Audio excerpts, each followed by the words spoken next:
Isang Rosario Imus, isang Rosario Kawit. Kala hindi nakamonitor kasi Rosario Kawit. Pagkain eh. Siyempre, pagkapog naman, mauna yun no. Drive na.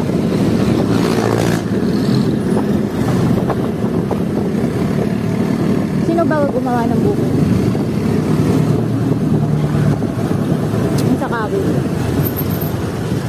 Dito. Ah, dito. Nandito.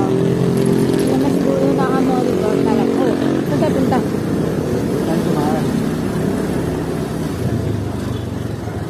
Ready tayo naman. Bakit doon dumaan yun?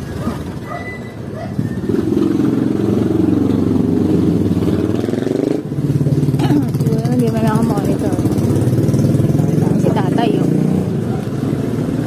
Sabi ba yun? Ay hindi. Kala ko si tatay. Okay. Marami palang tambayan dito. No? Office? Maraming papat ni tatay dito.